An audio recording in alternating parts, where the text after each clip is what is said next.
matin que s'ouvre le village de la Route du Rhum, 12e édition. À partir de ce matin, vous allez pouvoir aller vous promener à Saint-Malo pour voir les bateaux, les skippers avant le départ pour la Guadeloupe. Ça sera le 6 novembre à 13h02 précisément. On est avec Joseph Bizard, directeur général OC Sport Penduic et organisateur de la Route du Rhum.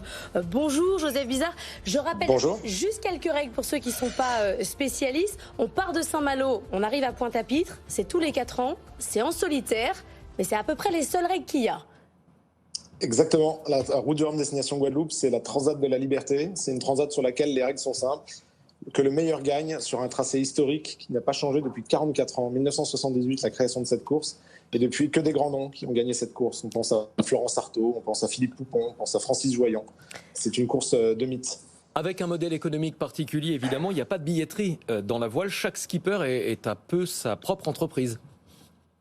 Exactement. Alors c'est vrai que la course au large, c'est un sport qui est pratiqué essentiellement sur la façade ouest. On va pas passer à côté de l'essentiel. Pour autant, c'est un sport qui a un modèle économique et un modèle de développement qui est assez particulier, qui est assez unique au monde, qui repose sur la rencontre entre le grand public et ces marins qui offrent un rêve absolument extraordinaire. Et ce grand public, il est si nombreux à venir d'édition en édition, parce que c'est un spectacle qui est gratuit, ouvert à tous, à la différence des autres sports où pour la plupart il faut payer pour accéder au stade. Sur la Route du Rhum destination Guadeloupe, quand on arrive sur le village, on a une fête populaire qui est gratuite et ouverte à tous. Et du coup, le modèle de développement de ce sport, il repose sur le sponsoring essentiellement. Oui. Ce qui veut dire que vous avez des skippers entrepreneurs qui doivent se vendre, entretenir les relations. En plus, l'événement est tous les 4 ans. Ça demande quand même un travail de communication important. Est-ce que vous qui organisez la course, vous leur donnez des petits cours d'entrepreneuriat ?